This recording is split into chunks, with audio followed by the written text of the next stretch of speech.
결혼식장에서 남편이 결혼 전 재산을 전부 시어머니께 드리겠다고 선언했습니다. 사람들은 그를 효자라며 칭찬했죠. 저는 마이크를 잡고 한마디 했고 모두가 경악했습니다. 안녕하세요. 안온한 행복입니다. 가족과 결혼, 그리고 우리 일상 속 감정의 갈림길에서 겪는 슬픔과 기쁨을 함께 나누는 공간에 오신 것을 환영합니다. 가장 눈부신 웨딩드레스를 입고 양가 하객들 앞에 섰다가 내 청춘을 바쳐 사랑한 남자가 숨겨온 소름 끼치는 계산을 깨닫게 된 적이 있으신가요? 오늘 사연은 효도와 이기심의 아슬아슬한 경계에 대해 많은 것을 생각하게 만드는 가슴 아픈 이야기입니다.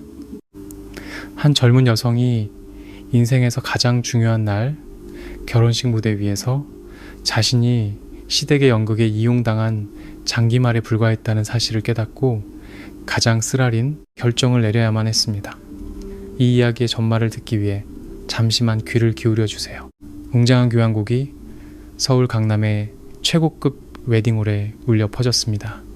화려한 크리스털 조명이 하얀 장미로 가득한 버진 로드를 비추었고 저는 제 청춘을 다 바쳐 사랑한 남자의 팔짱을 끼고 그 길을 걷고 있었습니다.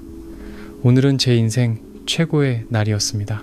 풍성한 웨딩드레스, 양가, 부모님의 환한 미소, 친척과 친구들의 달콤한 축복까지 마치 아름다운 꿈속을 걷는 기분이었습니다. 저는 제 예비 신랑 지훈 씨의 얼굴을 올려다보며 행복한 미래에 대한 굳건한 믿음으로 가슴이 벅차올랐습니다. 감미로운 목소리의 사회자가 무대에 올라와 양가가 축배를 들기 전 신랑의 소감을 듣는 시간이라고 알렸습니다. 우리가 미리 맞추었던 시나리오대로라면 지훈 씨는 양가 부모님께 감사 인사를 전하고 제게 로맨틱한 맹세를 할 차례였습니다. 하지만 사회자의 말이 끝나기가 무섭게 지훈 씨는 거칠게 마이크를 잡아챘습니다. 그의 기묘한 조급함에 저는 순간적으로 놀랐습니다. 지훈 씨는 헛기침을 한번 하더니 숨을 죽이고 기다리는 하객들을 훑어보았습니다. 그는 저를 단 한 번도 쳐다보지 않고 주빈석에 앉아 계신 그의 어머니 김 여사님께로 시선을 고정했습니다. 김 여사님은 매우 만족스러운 표정으로 앉아 계셨죠. 지훈 씨는 제 머릿속을 망치로 때리는 듯한 크고 또렷한 목소리로 입을 열었습니다. 양가, 하객 여러분, 그리고 귀한 걸음 해주신 내빈 여러분, 오늘은 제 인생의 가장 중요한 날입니다. 제가 이 자리에 서기까지 어머니의 크나큰 사랑과 헌신이 있었습니다. 그리하여 오늘 이 모든 분들 앞에서 중요한 결심을 발표하고자 합니다. 저는 제 결혼 전 재산 전부를, 즉 위례신도시에 있는 고급 아파트의 등기 권리증과 제 명의의 모든 예금 통장 및 주식을 저의 어머니이신 김영희 여사님께 증여하겠습니다. 그리고 효자로서의 도리를 다하기 위해 다음 달부터 제 월급에서 매달 150만 원씩을 고정적으로 어머니께 용돈으로 드리겠습니다. 어머니, 이제 아무 걱정 마시고 편안한 노후를 즐기세요. 모든 건 이 아들이 책임지겠습니다. 그의 선언이 끝나자마자 장내에서는 우레와 같은 박수 소리가 터져 나왔습니다. 하지만 그 박수는 전부 시댁 식구들 쪽에서 나온 것이었습니다. 지훈 씨의 고모와 이모들은 고개를 끄덕이며 지훈 씨가 진정한 효자라며 근본을 아는 사람이라고 칭찬하기 바빴습니다. 김 여사님은 그곳에 앉아 가슴을 쫙 펴고 두껍게 화장한 얼굴에 미소를 활짝 띈 채 거만한 표정을 지었습니다. 시댁의 환호와는 대조적으로 저희 집 하객들과 제 친구들은 모두 얼어붙었습니다. 저희 부모님은 주빈석에서 경악으로 얼굴이 하얗게 질려 계셨습니다. 제 주변의 모든 것이 무너져 내리는 것 같았습니다. 시끄러운 소음이 산산조각 나고 귀가 먹먹해졌습니다. 저는 무대 위에 못 박힌 듯 서 있었고 손은 차갑게 식어갔으며 심장은 누군가에게 꽉 쥔 듯 답답했습니다. 그가 방금 언급한 그 고급 아파트 등기 권리증이 어찌 그 혼자만의 재산이란 말입니까? 그 아파트는 시가 8억 원이었고 지훈 씨가 가진 돈은 3억 원뿐이라 나머지는 은행에서 주택담보대출을 받아야 했습니다. 이자, 부담을 줄이기 위해 그는 달콤한 말로 제게 모아두었던 적금 5천만 원 전부를 보태달라고 설득했습니다. 결혼 후에 공동으로 대출금을 갚아나가고 제 이름도 공동 명의로 올려주겠다고 약속하면서요. 저는 사랑하는 사람을 믿었고 부부가 될 사이에 손익을 따질 필요가 없다고 생각했기에 제 피땀 어린 돈 전부를 그의 계좌로 송금했습니다. 그런데 이제 와서 수백 명의 하객 앞에서 그는 뻔뻔하게 제 노력을 가로채고 그 모든 재산을 자신의 것으로 만든 뒤 어머니께 바친 것입니다. 그는 매달 김 여사님께 150만 원을 드린다고 했습니다. 그의 월급은 고작 400만 원 남짓인데 남은 250만 원으로는 아파트 대출 원금과 이자를 갚기에도 턱없이 부족했습니다. 생활비나 관리비, 공과금은 고사하고 나중에 아이를 낳아 키울 돈은 생각조차 할 수 없었습니다. 그는 모든 경제적 부담을 제 어깨에 떠넘기고 있었습니다. 그는 제가 허리가 휘도록 일해서 그의 어머니 명의가 될 집의 빚을 갚고 얼마 안 되는 제 월급으로 우리 작은 가정을 꾸려나가길 바랐던 겁니다. 목구멍까지 울분이 차올랐습니다. 저는 비로소 효자라는 가면 뒤에 숨겨진 그의 진짜 얼굴을 깨달았습니다. 그것은 극도의 이기심이었고 비열한 계산이었으며 아내가 될 여자에 대한 잔인할 정도의 무시였습니다. 그들은 저를 인생의 동반자로 본 것이 아니었습니다. 그저 공짜로 돈을 벌어다주는 기계에 착취하기 좋은 노새로 여겼을 뿐입니다. 아래에 앉은 김 여사님은 여전히 웃고 있었습니다. 그 미소는 제 인내심을 시험하는 듯한 조롱처럼 느껴졌습니다. 제 안의 인내와 관용이 완전히 바닥났습니다. 보이지 않는 강한 힘이 제 정신을 바로 세웠습니다. 저는 깊게 숨을 들이마셨고 분노로 가득 찬 눈에서는 눈물 한 방울 나오지 않았습니다. 저는 한 걸음 앞으로 나아가 차갑게 손을 뻗어 지훈 씨의 손에서 마이크를 빼앗았습니다. 그는 깜짝 놀라 저를 쳐다보았습니다. 그가 반응하기도 전에 제 단호한 목소리가 예식장에 똑똑히 울려 퍼졌습니다. 양가 하객 여러분, 그리고 귀한 시간을 내어주신 내빈 여러분, 오늘 이 자리에 참석해 주셔서 감사합니다. 박지훈 씨는 본인의 소감을 다 말했으니 이제 제 차례인 것 같네요. 지훈 씨 어머님께 효도하겠다는 결정, 저는 전적으로 지지합니다. 자식이라면 마땅히 효도해야 하니까요. 하지만 지훈 씨는 아주 중요한 사실 한 가지를 빠뜨렸습니다. 방금 어머님께 드린다고 선언한 그 아파트에는 제 피땀 어린 돈 5천만 원이 포함되어 있다는 사실을요. 우리는 아직 혼인신고도 하지 않았는데 당신은 제 신뢰를 이용해서 단독 명의로 계약한 뒤 오늘 멋대로 공동재산을 처분하려 했습니다. 예식장이 웅성거리기 시작했고 수군거리는 소리가 여기저기서 터져 나왔습니다. 지훈 씨의 얼굴이 새파랗게 질렸습니다. 그는 더듬거리며 마이크를 다시 뺏으려 했지만 저는 뒤로 물러서며 단호하게 말을 이었습니다. 계산과 속임수 그리고 무시로 시작하는 결혼은 더 이상 지속할 이유가 없습니다. 바로 이 자리에서 모든 분들이 지켜보는 앞에서 저는 이 결혼을 무효로 할 것을 선언합니다. 저와 박지훈 씨는 이 순간부터 아무런 관계가 아닙니다. 그리고 박지훈 씨, 제가 아파트 매입 자금으로 송금했던 5천만 원 당장 돌려주세요. 모든 은행 거래 내역과 증거는 제가 전부 가지고 있습니다. 당신과 당신의 가족들이 그 재산으로 행복하시길 바랍니다. 말을 마친 저는 마이크를 테이블에 세게 내려놓았습니다. 귀를 찢는 소음이 이 저속한 연극의 끝을 알렸습니다. 저는 태연하게 돌아서서 웨딩드레스 자락을 들고 시댁 식구들의 극심한 경악을 뒤로한 채 무대 아래로 걸어 내려갔습니다. 장미가 깔린 길을 따라 걷는 동안 저는 단 한 번도 뒤돌아보지 않았습니다. 웨딩홀의 환한 조명 아래 호기심과 안타까움 그리고 놀라움이 뒤섞인 수많은 시선이 제게 쏟아지는 것을 똑똑히 느꼈습니다. 저희 부모님은 어느새 자리에서 일어나 계셨습니다. 어머니의 눈은 빨갛게 충혈되어 눈물이 그렁그렁했습니다. 평생 엄격하고 침착하셨던 아버지께서 다가와 제 차가운 손을 꼭 잡아주셨습니다. 아버지는 겨우 들릴 만큼 작지만 아주 또렷하게 말씀하셨습니다. 집에 가자 딸아. 저런 집안은 내 딸에게 과분하다. 제 대학 시절부터 절친인 민지가 친구들 테이블에서 뛰쳐나왔습니다. 민지는 제 무거운 드레스 자락을 들어주며 시댁을 향해 분노에 찬 표정을 지었습니다. 우리는 웨딩홀의 유리문을 나섰고 혼란스러운 공간과 김, 여사님의 고함과 욕설, 그리고 안절부절 못하는 지훈 씨의 모습을 등 뒤로 남겼습니다.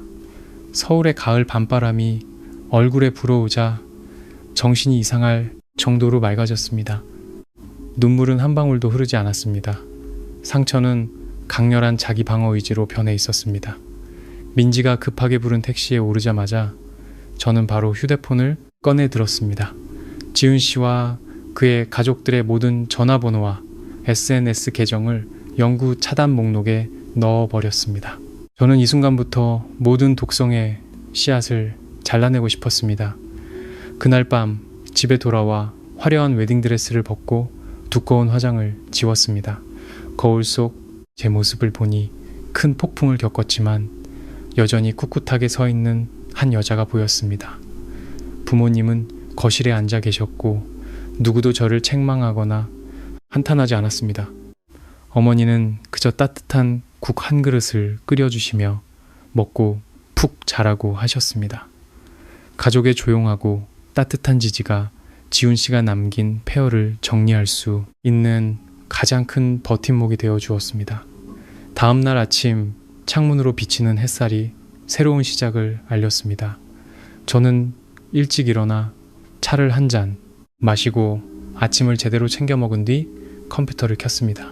저는 지훈 씨와 아파트 구매에 대해 논의했던 모든 메시지 화면 캡처와 서윤이가 남서울 아파트 공동구매 자금 보탬이라고 명확히 기재된 5천만 원 이체 확인증 사진을 모아 하나의 폴더에 신중하게 저장했습니다. 정확히 오전 8시 저는 민지에게 전화를 걸었습니다. 우리는 함께 서초동에 있는 최 변호사 사무실로 향했습니다.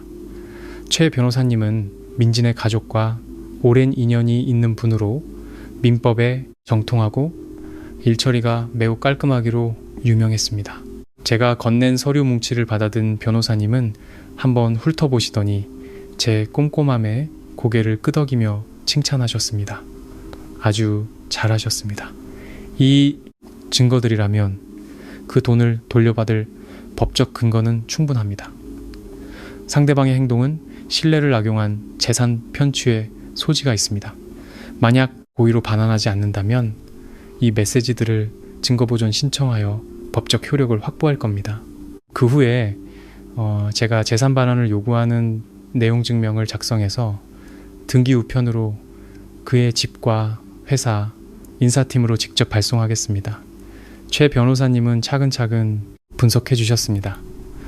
저는 고개를 끄덕이며 최 변호사님께 사건 해결을 위임하는 서류에 서명했습니다. 저는 지훈 씨처럼 탐욕스럽고 허영심 많은 인간은 법과 자신의 직장이 위협받을 때만 두려움을 느낀다는 것을 잘 알고 있었습니다. 오후에 저는 단정한 오피스룩을 차려입고 가볍게 화장을 한 뒤 평소처럼 회사로 출근했습니다. 사적인 일로 업무에 지장을 주어서는 안 된다는 것이 제 원칙이었습니다. 하지만 실현은 아직 끝나지 않았습니다. 오후 3시쯤 안내데스크 직원이 허둥지둥 저희 부서로 달려와 예비 신랑이라고 주장하는 남자가 로비에서 소란을 피우며 저를 만나게 해달라고 요구하고 있다고 알렸습니다. 저는 심호흡을 하고 평정심을 유지한 채 밖으로 나갔습니다. 지훈 씨가 거기에 서 있었습니다. 초췌한 얼굴에 눈은 핏발이 서 있었습니다. 저를 보자마자 그는 달려들어 제 팔을 잡으려 했지만 저는 뒤로 물러나 안전거리를 유지했습니다. 서윤아, 너 미쳤어? 어떻게 양가 친척들 앞에서 나랑 우리 엄마한테 그런 망신을 줄 수가 있어? 너 때문에 우리 엄마 어젯밤부터 혈압 올라서 약 드시는 거 알아? 당장 변호사 사무실 가서 고소, 취하해 지훈 씨는 헐떡이며 큰 소리로 고함을 쳤습니다.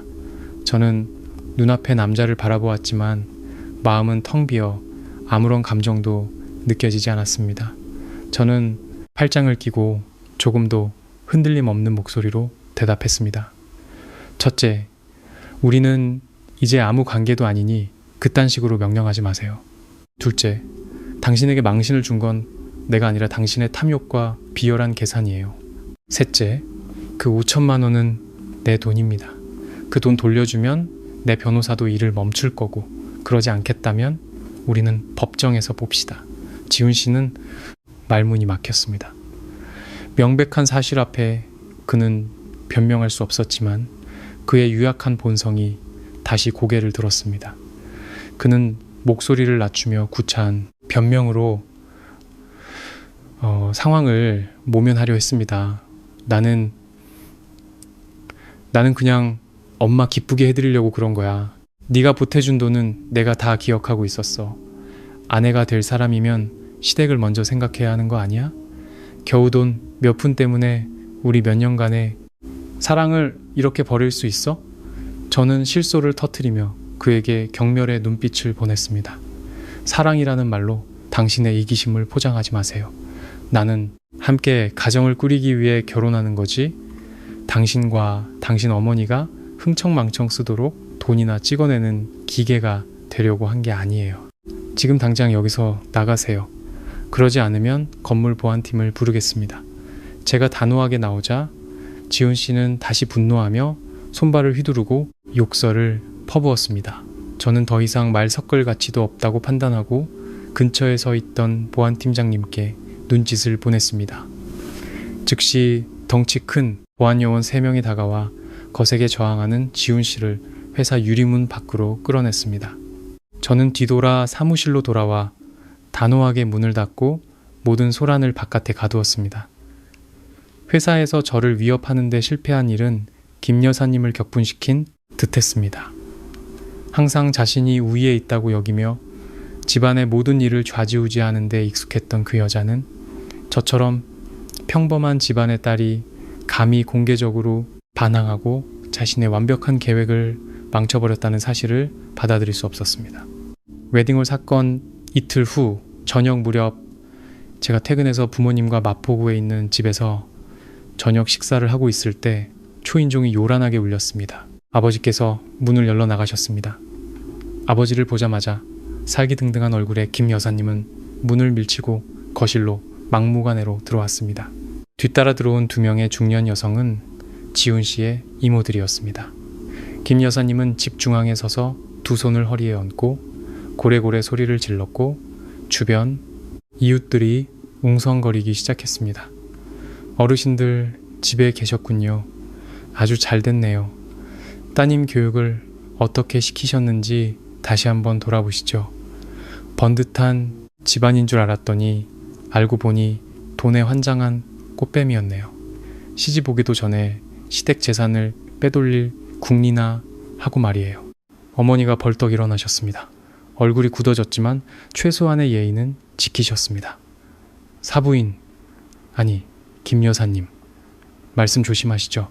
제 딸은 댁에서 돈 한 푼 받은 적 없습니다. 오히려 댁의 아드님이 제 딸의 돈을 쥐고 있는 상황인데요.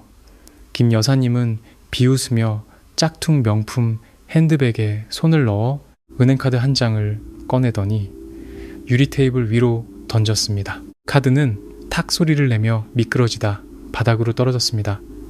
여기 당신 딸 돈 5천만 원, 이거 가지고 가서 머리 식히는 데나 쓰라고 해. 우리 집이 그깟 푼 돈에 목매는 줄 알아? 네 눈 똑바로 뜨라고 이 돈 던져주는 거야. 어디서 변호사 나부랭이 내세워서 우리 집을 협박해? 너처럼 가난하고 무례한 계집애 내 아들이 걷어찬 건 우리 집안 7대 조상이 도운 거야. 저는 천천히 일어나 식탁을 돌아 허리를 숙여 바닥에 떨어진 은행카드를 주었습니다. 카드를 손에 들고 김 여사님 앞으로 똑바로 걸어가 그녀의 눈을 정면으로 쳐다보았습니다. 돈 가져다 주셔서 어디 왔어? 감사합니다. 감전한. 하지만 저는 지훈 씨에게 제 명의의 계좌에서 실명으로 명확한 이체 기록을 남기며 송금했습니다. 안에 돈이 있는지도 모르는 무기명 카드 한 장으로 아무런 영수증 없이 돌려받을 수는 없습니다. 이 카드는 다시 가져가세요. 제 변호사님이 이미 공식적인 내용 증명을 보냈습니다. 모든 금전 거래는 은행을 통해 투명하게 법적 확인을 거쳐 이루어져야 합니다. 기한 내에 제 계좌로 돈이 입금되지 않으면 법원이 아주머니 아들과 직접 이야기하게 될 겁니다. 저는 그렇게 말하며 카드를 김 여사님의 손에 억지로 쥐어주었습니다. 제 단호한 거절과 전혀 위축되지 않는 태도에 김 여사님은 분노로 이성을 잃었습니다. 그녀가 손을 들어 저를 향해 소리치려 할 때 아버지께서 엄한 목소리로 말씀하셨습니다. 김 여사님, 채통을 지키시고 당장 저희 집에서 나가 주십시오. 계속해서 소란을 피우시면 주거무단 침입 및 소란죄로 경찰에 신고하겠습니다. 아버지의 단호함에 함께 온 이모들이 황급히 김 여사님의 팔을 잡아 끌었습니다. 그녀는 이를 갈며 획 돌아서 문으로 향했고 나가면서 악독한 저주를 퍼붓는 것을 잊지 않았습니다. 두고 봐. 내가 네 얼굴 인터넷에 다 팔아서 앞으로 어떤 놈이 너 같은 걸 며느리로 들일 수 있는지 똑똑히 보게 해줄 테니. 그녀의 협박은 빈말이 아니었습니다. 바로 다음날 아침 인터넷 커뮤니티가 발칵 뒤집혔습니다. 민지는 아침 6시부터 제게 불이 나게 전화를 걸어 여러 개의 게시글, 링크를 보내주었습니다. 김 여사님은 자신의 페이스북 계정을 이용하고 수많은 친척들에게 부탁하여 서울 지역의 크고 작은 온라인 커뮤니티와 단톡방에 수천자에 달하는 장문의 글을 퍼뜨렸습니다. 그 글에서 그녀는 평생 아들 하나만 바라보고 헌신한 시골의 순박한 어머니 역할을 자처했습니다. 그녀는 제가 전문적인 꽃뱀이라는 눈물겨운 이야기를 지어냈습니다. 그녀는 제가 착한 척하며 지훈 씨의 돈을 뜯어냈고 결혼 전에 수억 원짜리 아파트를 자기 명의로 해달라고 요구했다고 주장했습니다. 지훈 씨가 그 음모를 알아채고 가족을 지키기 위해 어머니 명의로 재산을 돌리자 제가 결혼식장에서 돌변하여 파혼을 선언하고 이별 위자료로 5천만 원을 요구했다고 떠벌렸습니다. 그녀는 심지어 제가 레스토랑에서 즐겁게 웃으며 식사하는 사진을 첨부하여 제가 아들의 피땀 어린 돈을 낭비하고 있다는 암시를 주었습니다. 이처럼 뻔뻔하게 사실을 왜곡하고 조작한 글과 김 여사님의 뛰어난 피해자 연기는 순식간에 여론의 불을 지폈습니다. 수천 개의 악성 댓글이 제게 쏟아졌습니다. 얼굴도 모르는 네티즌들은 온갖 심한 욕설로 저를 비난했습니다. 그들은 저를 돈만 밝히는 여자, 속물적인 인간 말종이라고 불렀습니다. 심지어 제가 일하는 회사를 알아내어 회사 리뷰 페이지에 부정적인 댓글을 남기는 사람도 있었습니다. 악의에 찬 글들을 읽으며 심장이 찢어질 듯 아팠습니다. 부모님께서도 그 글을 읽고는 슬픔에 잠기셨습니다. 어머니는 한숨을 쉬며 안타까운 눈으로 저를 바라보셨습니다. 인터넷 여론의 힘은 실로 무서웠습니다. 그것은 악의적인 한 사람의 몇 줄 글로 흰 것을 검게 만들고 피해자를 가해자로 둔갑시킬 수 있었습니다. 하지만 상처는 곧 분노의 불길로 바뀌었습니다. 저는 만약 지금 침묵하고 무너진다면 김 여사님과 지훈 씨가 제 인생을 짓밟으려는 목적을 달성하게 될 것이라는 걸 알았습니다. 저는 제 자신과 가족의 명예를 지키기 위해 싸워야 했습니다. 비난의 폭풍 속에서 저는 하루 휴가를 냈습니다. 오전 내내 저는 최대한 냉정한 머리로 제 방에 틀어박혔습니다. 진실은 가장 날카로운 무기이며 저는 반박할 수 없는 증거들을 쥐고 있었습니다. 첫째, 저는 은행에 가서 지훈 씨와 사귄 2년 동안의 모든 거래 내역서를 발급받았습니다. 제가 지불했던 여행 경비, 명절마다 김 여사님 댁에 보냈던 선물 비용, 그리고 가장 결정적으로 위례 아파트 공동구매 자금이라고 명확히 기재된 5천만 원 이체 확인증까지. 둘째, 저는 민지에게 연락했습니다. 결혼식 날 민지는 개인 카메라로 무대 위에서 일어난 모든 상황을 녹화했습니다. 지훈 씨가 효도를 명분으로 제 돈을 가로채고 월급을 어머니께 바치겠다고 당당하게 선언하는 모습과 그의 이중적인 태도가 담긴 선명한 영상 원본을 민지가 제게 보내주었습니다. 그날 저녁 SNS 접속량이 가장 많은 황금 시간대에 저는 제 개인 SNS 계정에 전체 공개 게시물을 작성하고 김 여사님이 헛소문을 퍼뜨렸던 바로 그 온라인 커뮤니티들에 글을 올렸습니다. 제 글은 감상에 젖거나 하소연하는 내용이 아니었습니다. 간결하고 단호하며 마치 공소장처럼 투명했습니다. 어제 엑스웨딩홀 파혼 사건에 관심을 갖고 계신 분들께 저는 김 여사님의 허위사실 유포글에 언급된 당사자 이서윤입니다. 온라인에서 왈가왈부하는 것을 좋아하지 않지만 제 자신과 가족의 명예를 지키기 위해 오직 3가지 증거로 모든 진실을 공개하겠습니다. 그 글 아래에 저는 붉은 직인이 찍힌 은행거래 내역서 사본 이미지를 첨부했습니다. 제가 집을 사기 위해 5천만 원을 냈다는 증거였습니다. 이것은 제가 지훈 씨의 재산을 노렸다는 허위 주장과는 정반대되는 사실이었습니다. 지훈 씨가 제게 돈을 보태달라고 설득했지만 몰래 혼자 등기했다는 내용이 담긴 카카오톡 메시지 캡처 이미지도 올렸습니다. 그리고 편집되지 않은 전체 동영상, 즉 결혼식장에서의 지훈 씨의 선언, 김 여사님의 흡족한 표정, 그리고 제 돈을 돌려달라는 저의 합리적인 반박이 담긴 적나라한 진실의 기록도 함께 첨부했습니다. 제 게시물은 30분도 채 안 되어 인터넷 커뮤니티에 엄청난 파장을 일으켰습니다. 진실은 너무나 명백하고 잔인하게 드러났습니다. 여론은 즉시 무서운 속도로 돌아섰습니다. 어제까지만 해도 저를 욕하던 사람들은 이제 지훈 씨의 파렴치함, 가부장적인 태도, 그리고 마마보 이 근성에 극도로 분노했습니다. 비난의 화살은 김 여사님과 지훈 씨 모자에게로 향했습니다. 세상에 예비 신부 적금까지 뺏어서 엄마한테 바치는 남자가 어딨어? 시어머니 연기 대상감이네. 도둑이 제 발절인격. 저 여자분 현명하게 파혼해서 다행이다. 안 그랬으면 평생 고생할 뻔. 아들 월급 400에 엄마 용돈 150. 아내는 대출금 갚으라고? 그런 똑똑한 놈 우리 동네에 널렸다. 수천 개의 조롱과 비난 댓글이 지훈 씨와 김 여사님의 개인 SNS로 쏟아졌고 그들은 겁에 질려 계정을 비공개로 전환해야 했습니다. 인터넷에서만 끝난 것이 아니었습니다. 최 변호사 사무실에 직인이 찍힌 재산 반환 요구 내용 증명도 지훈 씨가 근무하는 회사의 인사팀장에게 직접 전달되었습니다. 지훈 씨의 회사는 직원의 이미지를 매우 중시하는 대기업이었습니다. 돈을 사기치고 비도덕적인 태도를 보인 지훈 씨의 추문은 부서의 명성에 심각한 타격을 주었습니다. 그날 오후 지훈 씨는 개인적인 문제를 해결할 때까지 무기한 정직 처분을 받았습니다. 사회적으로 망신을 당하고 직장을 잃을 위기에 처했으며 법적 대응까지 앞두게 되자 김 여사님 모자의 오만함은 완전히 사라졌습니다.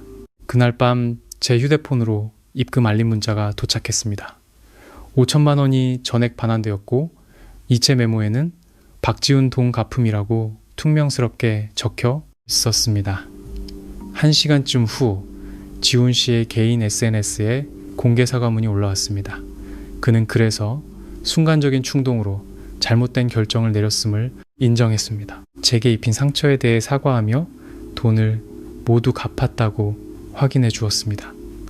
김 여사님도 자식들 간의 일을 오해하여 부적절한 말을 했다며 너그러이 용서해달라는 짧은 정정글을 올려야 했습니다. 비록 그 사과가 어색하고 가식적이었지만 제게는 그것으로 충분했습니다. 돈을 되찾고 명예를 회복하려는 목적은 달성되었습니다. 저는 마지막으로 그들의 모든 연락처를 차단하고 이 어두운 장을 닫았습니다. 하지만 이전 회사에서의 소란은 여전히 저를 지치게 했습니다. 저는 사직서를 제출하기로 결정했습니다. 제 마음을 완전히 정화하고 처음부터 다시 시작하기 위해 새로운 환경, 새로운 공간이 필요했습니다. 파혼한 날로부터 2달이 흘렀고 제 삶은 점차 안정을 되찾았습니다. 다년간 쌓아온 전문성과 경험 덕분에 저는 곧바로 종로구에 본사를 둔 외국계 미디어 회사의 시니어 전문가 직책에 합격했습니다. 새로운 근무 환경은 활기찼고 동료들은 친절해서 바쁘게 지내다 보니 불쾌한 기억들도 희미해졌습니다. 하지만 세상은 정말 좁았습니다. 애써 외면하려 해도 전 남자친구 가족에 대한 소문은 공통된 친구들을 통해 제 귀에까지 들려왔습니다. 민지는 주말 카페에서 만나자마자 뜨거운 소식을 전해주었습니다. 지훈 씨가 곧 결혼한다는 것이었습니다. 속도 위반으로 아주 급하게 치르는 결혼식이라고 했습니다. 신부는 최유나라는 젊은 여성으로 본가는 수원인데 집안이 꽤 유복하다고 했습니다. 김 여사님이 직접 중매를 서서 오랫동안 공들여 선택한 며느리감이라는 소문이었습니다. 그 말을 듣고 저는 그저 가볍게 미소 지으며 복숭아 아이스티를 저었습니다. 잘됐네. 김 여사님 소원대로 대를 이을 손주도 보시겠네. 앞으로는 좀 더 제대로 살았으면 좋겠다. 저는 진심으로 더 이상 신경 쓰지 않았고 그저 서로의 삶에 관여하지 않기만을 바랐습니다. 하지만 제가 가만히 있으려 해도 바람이 그치질 않았습니다. 어느 금요일 오후 퇴근하자마자 낯선 번호로 계속 전화가 걸려왔습니다. 전화를 받았습니다. 수화기 너머에서는 젊은 여성의 목소리가 들렸는데 매우 조심스럽고 긴장한 듯 했습니다. 저 실례지만 이서윤 씨 맞으신가요? 저는 지훈 씨랑 결혼할 사람 유나라고 합니다. 혹시 잠깐 시간 내주셔서 만나뵐 수 있을까요? 딱 15분이면 돼요. 드릴 말씀이 있어서요. 저는 미간을 찌푸렸습니다. 마음속에 이상한 예감이 들었습니다. 전 남자친구의 예비 신부가 저를 만나고 싶어 하는 이유가 뭘까요? 거절하려 했지만 유나 씨의 간절한 목소리에 마음이 약해졌습니다. 저는 그녀와 광화문 근처의 한적한 카페에서 만나기로 약속했습니다. 유나 씨는 창백한 모습으로 나타났고 헐렁한 원피스를 입고 있었습니다. 자리에 앉자마자 그녀는 급하게 손으로 배를 감싸며 미안함 가득한 눈빛으로 저를 바라보았습니다. 빙빙 돌리지 않고 유나 씨는 테이블 위에 휴대폰을 올려놓고 음성 파일 하나를 열었습니다. 서윤 씨, 제가 서윤 씨를 찾은 건 양심의 가책을 느껴서이기도 하고 그 집안의 실체를 알게 됐기 때문이에요. 이 녹음 파일 한번 들어보세요. 지지직하는 소리와 함께 김 여사님의 차갑고 날카로운 목소리가 휴대폰 스피커를 통해 흘러나왔고 지훈 씨의 맞장구 치는 목소리도 들렸습니다. 김 여사님, 아들 내 말 잘 들어. 그 이서윤이란 애는 똑똑하고 경제적으로 독립해서 네가 걔랑 결혼하면 나중에 우리 모자가 걔 머리 꼭대기에 앉을 수가 없어. 그냥 내 말대로 해. 결혼식 날 재산 나한테 넘긴다고 하고 돈도 나한테 준다고 해. 걔 자존심 강한 성격에 분명히 난리치면서 스스로 파혼할 거야. 그러면 걔가 결혼 깬 거지 우리가 깬 게 아니게 되잖아. 그렇게 걔를 쫓아내고 나면 내가 유나를 며느리로 들을 테니 유나네는 돈도 있고 애가 순해서 다루기도 쉽잖아. 일단 임신했다고 거짓말해서 꼼짝 못하게 묶어두는 거야. 이미 엎질러진 물이면 걔네 부모도 서울로 시집 보냈는데 돈 한 보따리 싸줄 수밖에 없어. 지훈 씨. 근데 엄마, 그러다 서윤이가 집값 낸 거 돌려달라고 하면 어떡해? 김 여사님, 내 주머니에 들어온 돈은 절대 못 빼가. 너는 그냥 내가 시키는 대로만 해. 녹음이 끝났고 제 등골이 오싹해졌습니다. 저는 말없이 앉아 있었고 두 손을 너무 꽉 쥐어 손가락 마디가 하얗게 질렸습니다. 그날 제가 겪었던 굴욕은 지훈 씨의 순간적인 충동이 아니었습니다. 그것은 저를 스스로 물러나게 하고 김 여사님이 미리 점 찍어둔 더 탐나는 거래를 위한 자리를 만들려고 그녀가 치밀하게 계획한 비열하고 잔인한 연극이었습니다. 그들은 제 7년간의 사랑을 그들의 저속한 계획을 위한 길을 닦는 쓰레기 취급을 한 것입니다. 유나 씨는 눈물을 글썽이며 제 손을 잡았습니다. 서윤 씨, 죄송해요. 이 아이 전부 가짜예요. 김 여사님이 배에 솜을 넣고 가짜 진단서를 만들어서 저희 부모님을 속이고 결혼을 서두르라고 시키셨어요. 저도 처음에는 지훈 씨를 너무 사랑해서 바보같이 따랐어요. 하지만 몇 달간 그분 곁에서 지내보니 숨 막힐 정도로 통제하려 드는 걸 깨달았어요. 지훈 씨 돈 한 푼까지 관리하고 제 월급도 전부 자기가 맡아야 한다고 하고 심지어 저희 부모님께 지훈 씨에게 외제차를 예물로 사달라고 요구하기까지 했어요. 지훈 씨는 엄마 말이라면 꼼짝 못하는 마마보이고요. 너무 무서웠어요. 서윤 씨, 제가 그 집에 발을 들이면 제 인생은 끝장날 것 같아요. 저는 한숨을 쉬며 유나 씨에게 티슈를 건넸습니다. 제 안의 분노는 점차 가라앉고 눈앞에 어리고 순진했던 여자를 향한 연민이 그 자리를 대신했습니다. 그래서 이제 어떻게 할 생각이에요? 저는 부드럽게 물었습니다. 유나 씨는 눈물을 닦았고 그 눈빛은 이상하리만치 단호해졌습니다. 결심했어요. 오늘 아침에 예물이랑 예단 전부 김 여사님 댁으로 돌려보냈어요. 그리고 수원에 계신 부모님께도 전화해서 사실대로 다 말씀드렸고요. 이제 버스터미널 가서 고향으로 돌아갈 거예요. 그런 집안에 제 인생을 팔아넘길 수는 없어요. 서윤 씨를 만난 건 사과드리고 싶었고, 그리고 서윤 씨가 그들에게서 벗어난 게 얼마나 큰 행운인지 알려드리고 싶어서예요. 저는 미소 지었습니다. 그 어느 때보다도 평온한 미소였습니다. 유나 씨 탓이 아니에요. 오히려 진실을 알려줘서 고마워요. 조심히 내려가요. 그리고 새로 시작해서 더 좋은 사람 만나요. 유나 씨의 모습이 카페 문 밖으로 사라졌습니다. 저는 거리로 나와 퇴근길 서울의 붐비는 인파 속으로 걸어 들어갔습니다. 김 여사님 모자의 연극은 막을 내렸습니다. 악의 씨앗을 뿌린 자는 반드시 폭풍을 거두게 될 것입니다. 그리고 정말로 김 여사님을 위한 폭풍은 이제 막 시작되려 하고 있었습니다. 종로구의 미디어 회사, 월요일 아침은 매우 분주하게 시작되었습니다. 저는 진한 블랙커피를 한 모금 마시며 월말에 있을 이벤트 기획안을 검토하는데 집중했습니다. 지훈 씨와 헤어지고 유나 씨의 가짜 임신에 대한 진실을 알게 된 후 제 마음은 한결 가벼워졌습니다. 저는 모든 끔찍한 일이 완전히 끝났다고 생각했습니다. 하지만 제가 가만히 있으려 해도 바람은 그치지 않았습니다. 김 여사님은 실패를 쉽게 받아들이는 사람이 아니었습니다. 유나 씨처럼 부유한 집안의 며느리를 놓친 데다 제게 5천만 원까지 돌려줘야 했던 일은 그녀를 이성을 잃을 만큼 분노하게 만들었습니다.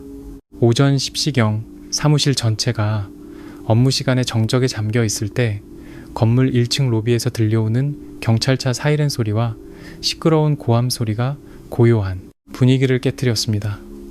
저는 미간을 찌푸리며 유리창가로 다가가 아래를 내려다보았습니다. 눈앞의 광경에 저는 그대로 굳어버렸습니다. 사무실 건물 회전문 바로 앞에 10명 남짓한 무리가 모여 고함을 지르고 있었습니다. 그 무리 한가운데 서 있는 사람은 다름 아닌 김 여사님이었습니다. 그녀는 새빨간 실크 옷을 입고 손에는 흰색 소형 확성기를 들고 있었습니다. 양옆에는 그녀와 비슷한 나이대의 여성들이 서 있었는데 지훈 씨의 이모들인 것을 알아볼 수 있었습니다. 그들은 함께 붉은 현수막을 펼쳐들고 있었는데 그 위에는 노란색 큰 글씨로 이소유는 우리 아들에게 정의를 돌려줘라. 사기꾼, 파렴치한이라고 적혀 있었습니다. 김 여사님 가족뿐만 아니라 그들 주위에는 셀카봉에 휴대폰을 단 서너 명의 젊은이들이 계속해서 영상을 찍으며 SNS로 실시간 방송을 하고 있었습니다. 김 여사님은 확성기에 대고 소리쳤고 그 소리는 거리 전체에 울려 퍼졌습니다. 여러분, 이 사기꾼 얼굴 좀 보세요. 이름은 이서윤이고 이 건물 8층에서 일합니다. 제 아들을 7년 동안 사랑하는 척하면서 돈을 뜯어내고 저희 가족을 모함했습니다. 심지어 제 새 며느리까지 협박해서 시골로 쫓아냈어요. 모두 이 여자의 진짜 얼굴을 전국에 알리도록 영상을 찍어 올려주세요. 회사 직원들의 수군거리는 소리가 들리기 시작했습니다. 몇몇 동료들은 걱정과 호기심이 섞인 눈으로 저를 쳐다보았습니다. 인사팀장님은 얼굴을 찌푸리며 저를 개인 사무실로 불러 사적인 일로 회사 이미지에 영향을 주지 않도록 즉시 해결하라고 요구했습니다. 저는 깊게 숨을 들이마시고 팀장님께 단호하게 고개를 끄덕였습니다. 저는 지금 피하는 것이 저 무리들을 더욱 기고만장하게 만들 뿐이라는 것을 잘 알았습니다. 저는 정면으로 맞서서 이 저속한 연극을 이번에야말로 완전히 끝장내야 했습니다. 저는 자리로 돌아와 휴대폰을 챙기고 기술팀에서 고출력 블루투스 스피커 하나를 빌렸습니다.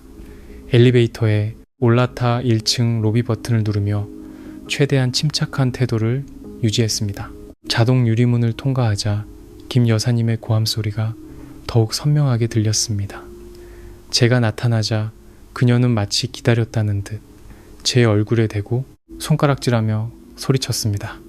유튜버들은 즉시 카메라 렌즈를 제게로 돌렸습니다. 지훈 씨의 이모들이 달려들어 제 옷을 잡으려 했지만 건물 보안 요원 두 분이 신속하게 막아서며 저를 보호하는 방어선을 만들었습니다. 저는 허리를 꼿꼿이 세우고 저를 잡아먹을 듯이 기세등등한 얼굴들을 차가운 눈빛으로 훑어보았습니다. 저는 블루투스 스피커에 전원을 켜고 휴대폰과 연결했습니다. 제 목소리는 김 여사님의 작은 확성기 소리를 압도하며 크고 단호하게 울려 퍼졌습니다. 김 여사님, SNS에서 허위사실 유포죄로 충분히 교훈을 얻으신 줄 알았는데요. 제 직장까지 찾아와서 소란을 피우시다니 법이 아주머님을 어쩌지 못할 거라고 생각하시는 건가요? 김 여사님은 허리에 손을 얹고 오만한 표정으로 쏘아붙였습니다. 어디서 법 타령이야. 네가 내 아들 행복을 망쳤잖아. 네가 유나 꼬드겨서 예물 다 돌려주고 시골로 도망가게 만들었잖아. 내 며느리 돌려내. 저는 크게 웃었습니다. 인간의 파렴치함에 대한 씁쓸한 웃음이었습니다. 저는 더 이상 말싸움을 하지 않았습니다. 손가락으로 유나 씨가 제게 주었던 녹음 파일의 재생 버튼을 눌렀습니다.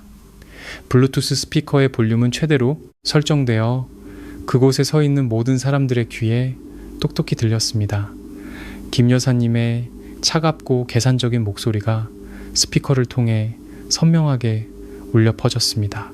결혼식 무대에서 재산을 빼앗으라고 지훈 씨를 부추기는 말부터 유나 씨에게 가짜 임신을 강요해 친정에서 외제차를 뜯어낼 계획까지 모든 말이 한 글자 한 글자 너무나 명백해서 부인할 수 없었습니다.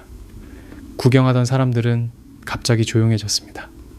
실시간 방송을 하던 젊은이들도 멍하니 서 있었습니다.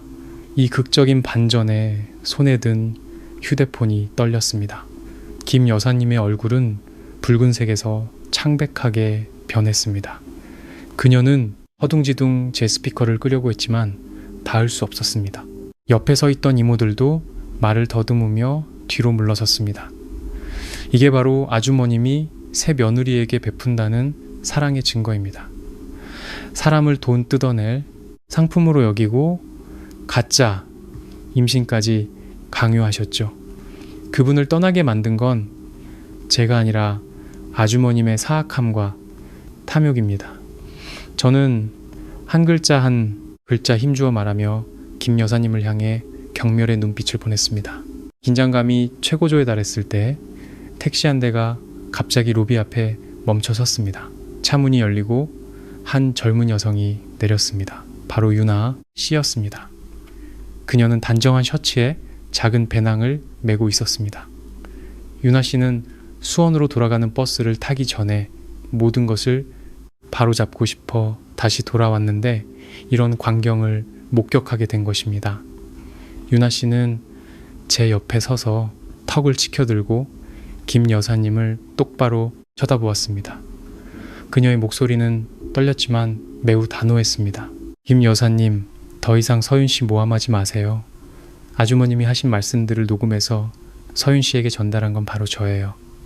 저는 예비 신랑을 버렸다는 오명을 쓰더라도, 시골에 가서 농사를 짓는 한이 있더라도 아주머님 댁처럼 거짓과 기만으로 가득 찬 집에는 절대 발을 들이지 않을 거예요. 임신은 가짜였고 저희 부모님을 속이기 위해 가짜 서류를 만들라고 강요한 것도 바로 아주머님이셨어요. 여기 계신 분들 모두 똑똑히 들으셨죠? 이 집안은 사기꾼 집안입니다. 윤아 씨의 등장은 김 여사님의 마지막 남은 자존심마저 완전히 무너뜨리는 결정타였습니다. 주변에 모여있던 사람들은 이제 그 모자를 향해 비난의 목소리를 높이기 시작했습니다. 실시간 방송을 하던 사람들은 이 악독한 시어머니의 서툰 연극을 조롱하는 댓글을 쉴 새 없이 달았습니다. 거기서 그치지 않았습니다. 경찰차의 사이렌 소리가 울리며 길가에 멈춰 섰습니다. 김 여사님이 현수막을 펼치기 시작했을 때 이미 건물 관리사무소에서 경찰에 신고했던 것입니다. 제복을 입은 경찰관 4명이 차에서 내려 신속하게 군중을 해산시키고 현수막을 압수했습니다. 경찰관 한 분이 김 여사님과 일행을 가리키며 엄격한 목소리로 말했습니다. 여러분, 경찰서까지 동행해 주셔야겠습니다. 타인의 명예를 훼손하는 현수막을 게시하고 공공장소에서 소란을 피운 행위는 명백한 위법입니다. 김 여사님은 그제야 정말로 겁에 질렸습니다. 그녀는 경찰관의 소매를 붙잡고 울며 애원했습니다. 경찰관님, 제가 늙은 어미가 자식 걱정에 잠시 이성을 잃었습니다. 한 번만 봐주세요. 하지만 모든 애원은 소용없었습니다. 법은 타인의 명예를 고의로 짓밟는 자들에게 관용을 베풀지 않습니다. 김 여사님과 이모들, 그리고 휴대폰을 들고 있던 젊은이들은 모두 경찰차에 태워져 경찰서로 연행되었습니다. 저와 윤아 씨도 진술을 위해 경찰차를 따라 경찰서로 향했습니다. 경찰서에서 명확한 녹음 증거와 윤아 씨의 또렷한 증언으로 김 여사님의 행위는 공공질서 문란 및 명예훼손죄에 해당한다는 결론이 내려졌습니다. 사건 경위서를 손에 들고 저는 안도의 한숨을 내쉬었습니다. 마침내 정의가 실현되었습니다. 악업을 쌓은 자는 대가를 치러야 했습니다. 회사에서의 사건은 법적으로 해결되었지만 그 후유증은 저를 매우 지치게 만들었습니다. 사무실에서의 수군거림, 제가 옳은 것을 알면서도 동료들이 보내는 의심의 눈초리, 이 모든 것이 보이지 않는 압박이 되어 제 어깨를 짓눌렀습니다. 집에 계신 부모님도 편치 않으셨습니다. 이웃들은 가끔씩 제가 파혼하고 직장까지 쫓아와 소란이 일어났던 일에 대해 소곤거렸습니다. 부모님의 평화를 위해 저는 집을 나와 자취하기로 결정했습니다. 제가 구한 방은 동대문구의 작은 골목 깊숙한 곳에 있는 한민희 아파트 3층이었습니다. 이곳은 조용하고 보안이 좋았으며 새 직장과도 가까웠습니다. 저는 김 여사님이 경찰서에서 벌금형을 받고 훈방 조치되면 그 가족도 정신을 차리고 멈출 것이라고 생각했습니다. 하지만 그들의 뻔뻔한 본성은 뼛속 깊이 새겨져 있었습니다. 김 여사님은 고혈압 진단서를 제출하여 조기에 풀려났고, 제가 새 숙소로 이사온 첫날 밤 그들은 저를 찾아왔습니다. 그때는 밤 11시, 서울에는 차가운 가을비가 내리고 있었습니다. 제가 이불 속에서 책을 읽고 있을 때 문을 거세게 두드리는 소리와 함께 지훈 씨의 다급한 목소리가 들렸습니다. 서윤아, 문 좀 열어봐. 서윤아, 엄마가 쓰러지셨어. 저는 깜짝 놀라 이불을 박차고 침대에서 내려왔습니다. 조심스럽게 문으로 다가가 현관문 렌즈로 밖을 내다보았습니다. 복도의 희미한 노란 불빛 아래 지훈 씨가 미친 듯이 문을 두드리고 있었습니다. 그의 발치에는 김 여사님이 땅바닥에 쓰러져 눈을 감고 옷이 흐트러진 채 누워 있었습니다. 심장이 쿵쾅거렸습니다. 처음의 공포는 곧 이성에 의해 억제되었습니다. 그들이 어떻게 제 새 주소를 알았을까요? 분명히 퇴근할 때부터 저를 몰래 미행했을 겁니다. 한밤중에 제 방문 앞에서 김 여사님이 쓰러진 것은 명백히 싸구려자 해 공갈 연극이었습니다. 만약 제가 문을 열면 그들은 방으로 쳐들어와 이웃들이 주목하도록 소란을 피우고 그녀의 건강에 대한 책임을 제게 떠넘기려 할 것입니다. 그리고 그것을 빌미로 보상을 요구하거나 인터넷 게시물을 내리라고 압박하겠죠. 저는 한 걸음 물러서며 침착해야 한다고 스스로에게 다짐했습니다. 저는 아무 소리도 내지 않고 불도 켜지 않았습니다. 외투 주머니에서 휴대폰을 꺼내 즉시 경찰 112과 구급대 119에 전화를 걸었습니다. 저는 주소와 함께 낯선 사람이 문을 두드리며 소란을 피우고 있고 동시에 의식을 잃은 사람이 있어 긴급 구조가 필요하다고 간결하고 명확하게 상황을 설명했습니다. 불과 15분 후 구급차와 경찰차의 사이렌 소리가 골목 어귀에서부터 울려 퍼지며 고요한 밤을 갈랐습니다.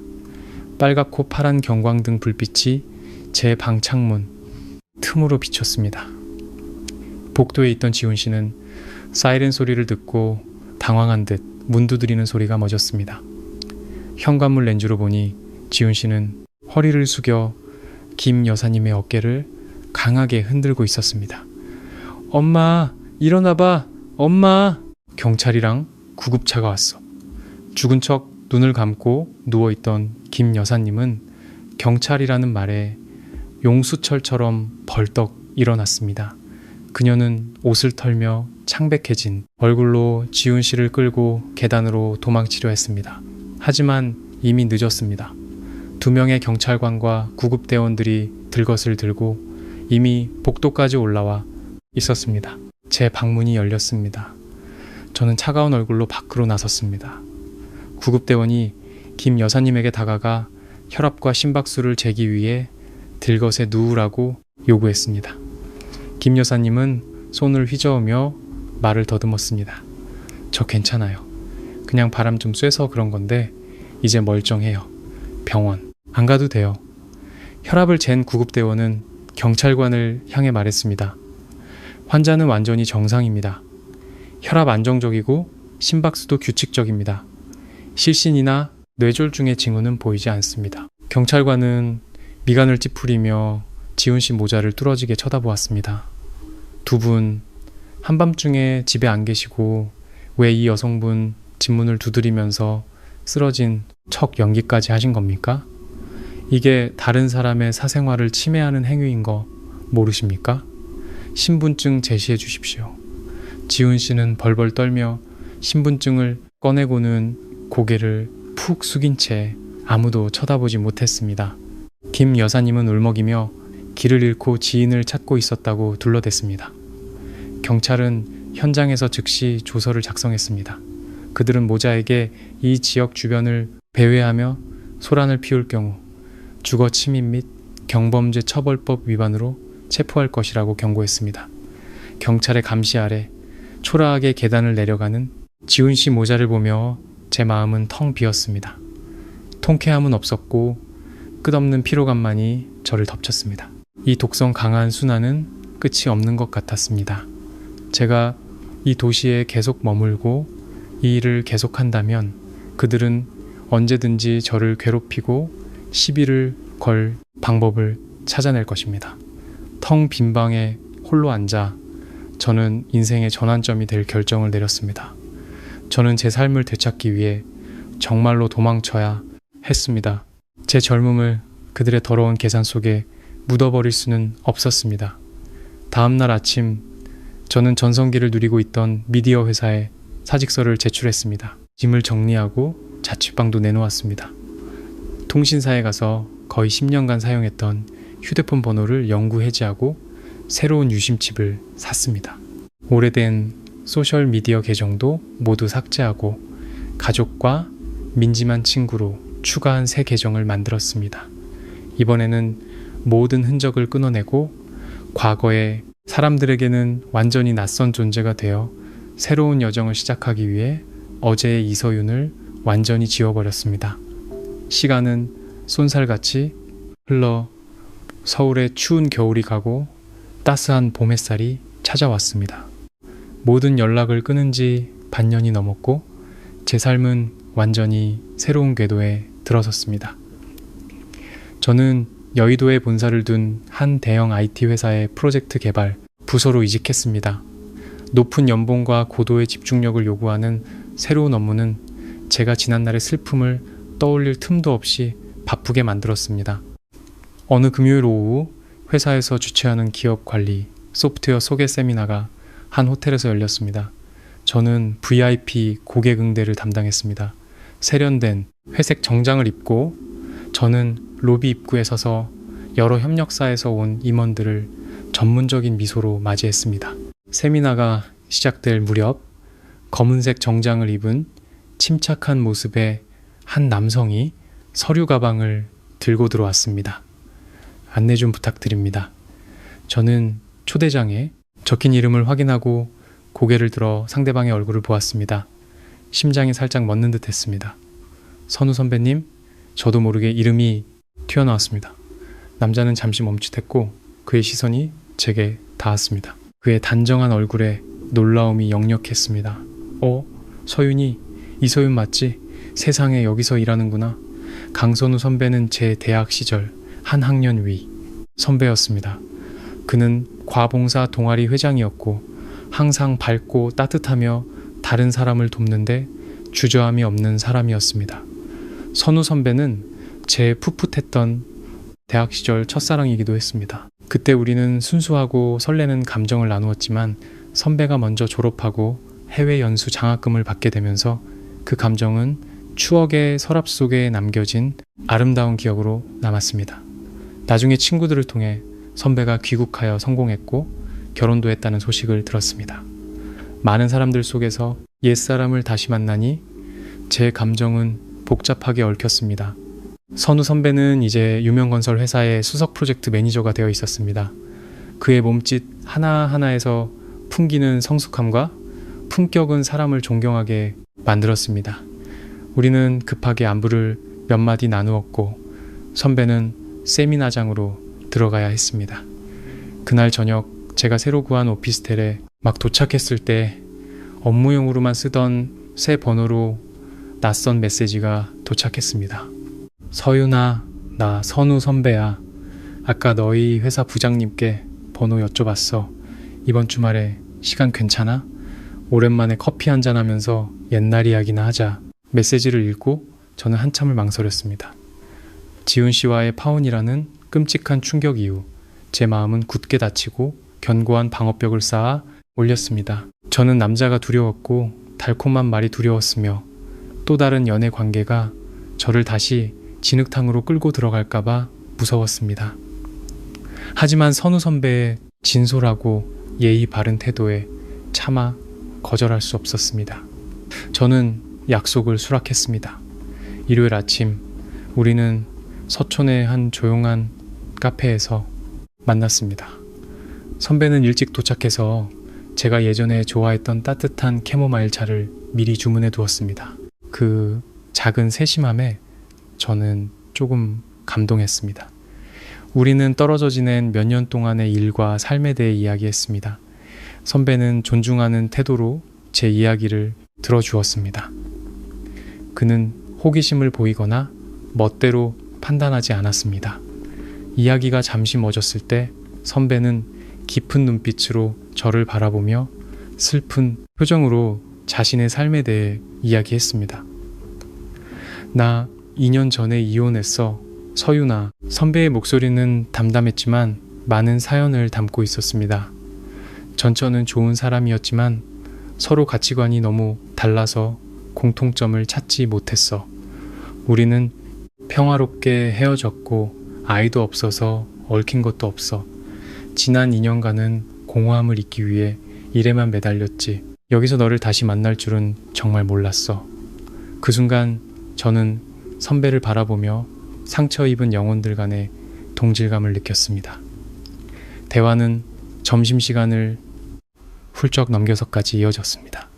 헤어질 때 선배는 제게 차문을 열어주며 미소 지었습니다. 서윤아, 세상이 아무리 변했어도 내 눈에는 네가 여전히 옛날처럼 꿋꿋하고 빛나는 아이야. 과거의 끔찍한 일들 때문에 네 미소를 잃지 마. 이제부터는 친구로, 오빠로 네 곁에서 슬픔과 기쁨을 함께 나눌 수 있게 해줄래? 선우. 선배의 부드러우면서도 굳건한 말은 제 마음속 얼음장 같은 벽을 뚫고 들어오는 따뜻한 햇살 같았습니다.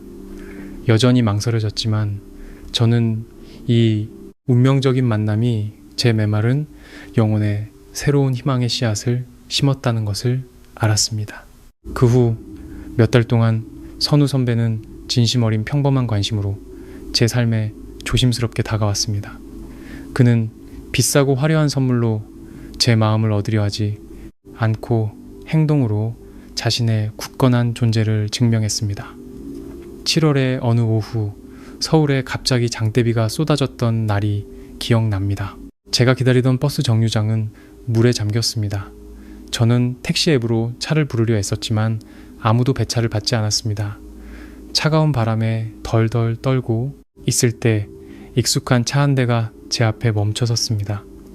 소매를 걷어붙인 셔츠 차림의 선배가 커다란 검은 우산을 들고 급하게 내려 저를 위해 우산을 씌워주었습니다. 그는 아무런 잔소리 없이 차에 있던 말은 재킷을 벗어 제 떨리는 어깨에 덮어주고 제가 편안하게 앉을 수 있도록 조수석을 조절해 주었습니다. 선배의 재킷에서 전해오는 온기가 밖에서 내리는 차가운 비를 모두 녹여주었습니다. 또 어떤 주말 아침에는 제가 늦잠 자는 습관 때문에 아침을 거르는 것을 알고 직접 장을 봐서 김이 모락모락 나는 소고기 묵국을 끓여 제 오피스텔까지 가져다 주었습니다. 그는 제가 맛있게 먹는 모습을 흐뭇한 눈빛으로 바라보았습니다. 선우 선배의 진솔함과 세심함은 제 마음속 마지막 방어벽까지 완전히 허물어뜨렸습니다. 우리 사이의 감정이 충분히 깊어졌을 때 선배는 제게 정식으로 고백했습니다. 그날 밤 고층 레스토랑의 반짝이는 불빛 아래에서 선배는 제 손을 잡고 나지막한 목소리로 말했습니다. 서윤아, 나도 아픔이 있고 너도 깊은 상처를 가졌었지. 우린 이제 감정으로 숨바꼭질할 나이가 아니잖아. 남은 인생 동안 너를 돌봐주고 싶어. 내 여자친구가 되어줄래? 심장은 격렬하게 뛰었지만 저는 손을 빼냈습니다. 김 여사님에 대한 악몽, 재산 통제, 시댁의 강압적인 태도가 여전히 저를 괴롭혔습니다. 저는 선우 선배를 똑바로 쳐다보며 제 마음 깊은 곳에 두려움을 솔직하게 털어놓았습니다. 선배, 저는 무서워요. 양가 가족들의 간섭이 무서워요. 돈 문제로 사랑이 망가지는 게 두려워요. 만약 언젠가 선배 가족도 우리 삶을 통제하고 제게 불합리한 규칙을 따르라고 강요한다면 저는 견딜 수 없을 거예요. 선우 선배는 이해한다는 듯 미소 지었습니다.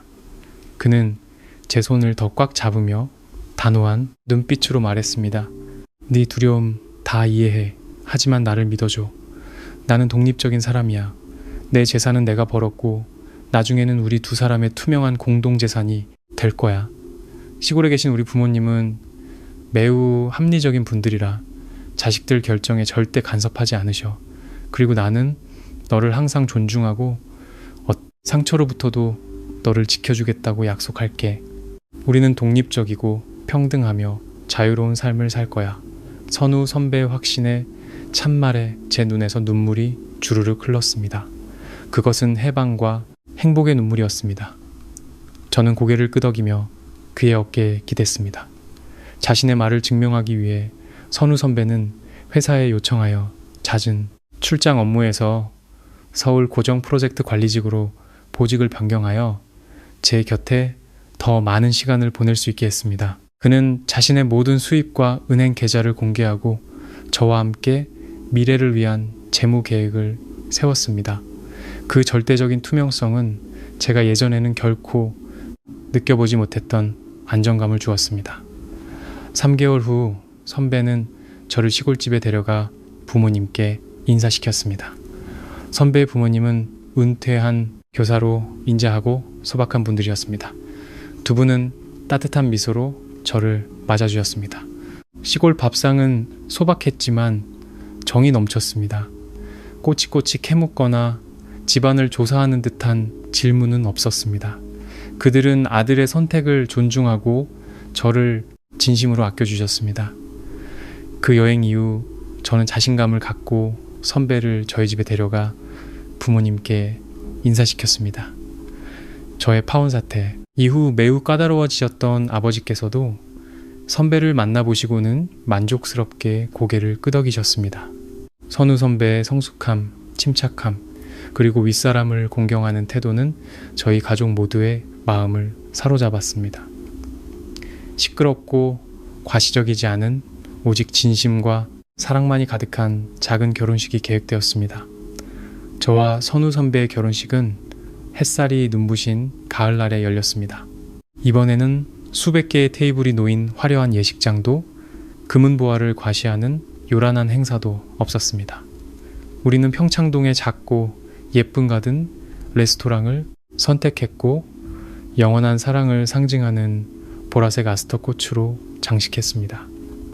하객은 양가 가족과 가장 친한 친구들을 포함해 단 50명뿐이었습니다.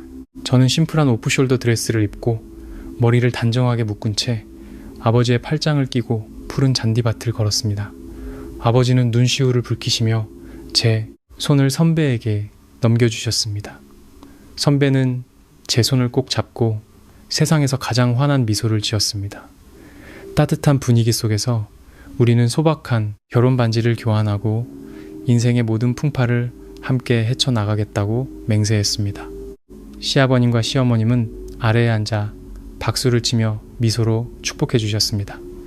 그 평화로운 광경은 과거의 미완성된 결혼식의 끔찍한 기억을 완전히 지워주었습니다. 피로연이 거의 끝나갈 무렵 민지가 달려와 제 팔을 끌며 귓속말을 했습니다. 서윤아, 저기 레스토랑 입구 쪽 좀 봐.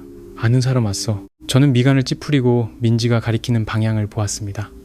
입구 밖 화단 뒤에 지훈 씨가 서성이고 있었습니다. 저는 그를 거의 알아보지 못할 뻔했습니다. 그는 깡마르고 얼굴은 초췌했으며 수염도 덥수룩했고 구겨진 셔츠를 입고 있었습니다. 아마도 도덕성 문제로 회사에서 해고당하고 집안의 평판도 나빠지면서 오랜 기간 실업 상태로 막막한 삶을 살고 있었을 겁니다. 듣기로는 김 여사님도 분노와 수치심에 병을 얻어 몇 달째 누워 지내고 있으며 집안의 모든 저축이 약값으로 사라졌다고 했습니다. 지훈 씨는 손에 붉은 포장지로 싼 상자를 들고 있었습니다. 초라한 눈빛으로 저를 바라보던 그는 제가 자신을 발견하자 주저하며 입구 쪽으로 다가와 손을 흔들려 했습니다.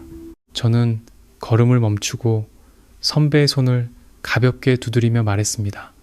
오빠, 잠깐만 기다려줘요. 저는 곧장 입구로 걸어가 지훈 씨와 일정한 거리를 두었습니다. 제 눈빛은 차가웠고 아무런 감정도 드러내지 않았습니다. 서윤아, 웨딩드레스 입으니까 정말 예쁘다. 행복해야 해. 이거 두 사람한테 주는 작은 선물이야. 지훈 씨는 더듬거리며 상자를 제게 내밀었습니다. 저는 손을 내밀지 않고 그저 잔잔한 호수처럼 평온한 목소리로 대답했습니다. 고마워요. 하지만 모르는 사람의 선물은 받을 수 없어요. 과거는 이미 끝났어요. 다시는 제 인생에 나타나지 말아주세요. 당신 가족에게 책임감을 갖고 사세요. 말을 마친 저는 뒤돌아서 걸었습니다. 단 한 번도 돌아보지 않았습니다. 지훈 씨 손에 들린 붉은 상자가 힘없이 아래로 쳐졌습니다. 그는 그 자리에 못 박힌 듯 서서 후회하며 고개를 숙였습니다. 하지만 그 후회는 너무 늦었습니다. 모든 사람은 자신의 선택에 대한 대가를 치러야 합니다.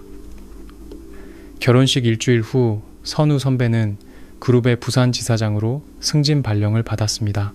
이것은 그의 경력에 있어 멋진 기회였습니다. 선우 선배는 제가 서울을 부모님 곁을 떠나고 싶어 하지 않을까 걱정하며 제 의견을 물었습니다. 저는 그의 목을 감싸고 든든한 어깨에 턱을 기댄 채 환하게 웃었습니다. 오빠가 있는 곳이라면 어디든 내 집이에요. 부산은 아름다운 도시잖아요. 저도 새로운 환경에서 일해보고 싶어요. 며칠 후 저는 회사에 남부지사로의 정근을 신청했습니다. 우리는 짐을 꾸리고 양가 가족들과 작별 인사를 나누었습니다. 저희 부모님은 아쉬워하셨지만 딸이 듬직하고 아내를 끔찍이 사랑하는 남편과 함께 있는 것을 보고 매우 안심하셨습니다. 김포공항의 아침, 저와 선우 선배는 손을 잡고 보안 검색대를 통과했습니다. 방송에서는 부산행 비행편을 안내하는 목소리가 울려 퍼졌습니다. 저는 창밖을 내다보았습니다. 하늘은 맑고 푸르렀습니다. 비행기는 하나의 심장으로 뛰는 두 사람을 싣고 과거의 폭풍우를 뒤로 한 채 이륙했습니다. 자유롭고 평등하며 행복으로 가득 찬 새로운 인생이 저 앞에서 우리를 기다리고 있었습니다. 그날 용감하게 포기했기에 오늘 운명이 내린 가장 완벽한 선물을 받을 수 있었던 것은 정말 큰 행운이었습니다. 많은 감정을 불러일으킨 오늘의 이야기를 마치며 우리 각자의 마음속에는 씁쓸함과 고민이 남을 것입니다. 이 갈등의 근원을 깊이 들여다보면 우리 사회에서 결코 드물지 않은 가정, 비극의 그림자를 쉽게 발견할 수 있습니다. 어머니의 입장에서 평생을 헌신하며 자식을 키운 여성의 심리는 때로 과도한 소유욕을 낳기도 합니다. 그 어머니는 아들의 마음속에서 자신의 독점적인 위치를 잃을까 두려워하고 가정 내에서의 권력이 다른 여성에게 나누어질까봐 불안해합니다. 과도한 간섭, 재정 통제에 대한 갈망, 심지어 자식의 결혼에 개입하는 행위는 사실 깊은 불안감에서 비롯됩니다. 하지만 그 불안감은 계산적인 행동으로 변질되어 무심코 다른 사람을 벼랑 끝으로 내몹니다. 반대로 예비 며느리가 느꼈을 서러움과 분노는 전적으로 이해할 수 있는 일입니다. 결혼이라는 문턱을 넘는 모든 여성은 존중과 투명성을 갈망합니다. 자신의 노력과 돈이 남편의 효도를 과시하는 도구로 사용되고 결혼식 당일 자신의 삶에 대한 주도권을 빼앗기는 것은 결코 치유될 수 없는 상처입니다. 그녀가 단호하게 행동한 이유는 그 가정의 기반이 사랑이 아닌 기만으로 세워졌다는 것을 깨달았기 때문입니다. 가장 생각할 거리가 많은 것은 아마도 남편의 역할일 것입니다. 어머니와 예비 아내 사이에 선 그는 책임을 회피하는 길을 선택했습니다. 어머니의 조종에 맹목적으로 따르고 완벽한 아들이 되어야 한다는 압박감은 무심코 그를 자신의 작은 가정을 지켜줄 배짱도 없는 유약한 사람으로 만들었습니다. 세대 간의 격차와 부모 세대의 사고방식에 깊이 박힌 편견과 강요는 이해로 해소되지 않으면 모든 깊은 관계를 끊어버리는 보이지 않는 칼날이 될 수 있습니다. 오늘의 이야기를 통해 우리는 한 지붕 아래에서 사랑하는 사람들을 어떻게 대하고 있는지 되돌아볼 기회를 갖게 됩니다. 가정의 행복을 지키기 위해서는 사랑만으로는 부족합니다. 견고한 결혼은 존중, 투명성, 그리고 평등이라는 튼튼한 기반이 필요합니다. 사랑이 불합리한 인내와 동의어는 아니며 자식의 도리도 마찬가지입니다. 부모님에 대한 효도는 결코 곁에서 함께하는 배우자의 노력과 명예를 짓밟는 방패로 사용되어서는 안 됩니다. 세대 간의 가치관 차이는 피할 수 없는 필연적인 일입니다. 하지만 권위를 내세우거나 상처 주는 거친 말로 상대방을 억지로 따르게 하기보다는 진심으로 귀 기울이기 위한 한 걸음 물러섬이 필요합니다. 자녀를 사랑하는 부모님들께서는 자녀가 스스로 책임지고 자신의 가정을 꾸릴 수 있도록 적절한 때에 손을 놓는 법을 배우셔야 합니다. 지나치게 깊은 간섭과 모든 것을 통제하려는 욕심은 때로 자녀를 불행의 길로 내모는 원인이 되기도 합니다. 젊은 세대, 즉 아내와 남편들도 관계 시작부터 자신의 한계와 바람을 솔직하고 명확하게 소통하는 방법을 알아야 합니다. 결혼 생활에서 이해는 모든 얽힌 문제를 푸는 만능 열쇠 역할을 합니다. 시련에 직면했을 때 함께 앉아 상대방의 입장에서 그들의 고충과 말 못 할 걱정을 느껴보는 자세가 필요합니다. 화목한 가정은 갈등이 없는 곳이 아니라 모든 일이 지난 후에도 서로를 비난하기보다 관용을 베풀고 친절함으로 상처를 보듬어주는 곳입니다. 가정은 언제나 돌아갈 수 있는 평온한 안식처이지만 그 안식처는 공감과 너그러움이 존재할 때만이 진정으로 따뜻할 수 있습니다. 오늘의 이야기를 통해 우리 모두가 관계를 조화롭게 이끌어가는 새로운 시각을 찾고 곁에 있는 사람들을 올바른 방식으로 소중히 여기고 사랑하게 되기를 바랍니다. 이 삶은 원래부터 걱정거리로 가득 차 있습니다. 서로에게 진심 어린 말과 넓은 마음을 베풀어 주시길 바랍니다. 소중한 시간을 내어 안온한 행복의 이야기에 귀 기울여 주셔서 감사합니다. 사랑하는 사람들과 함께 평온한 시간을 보내시길 바라며 다음 감동적인 이야기로 다시 찾아뵙겠습니다.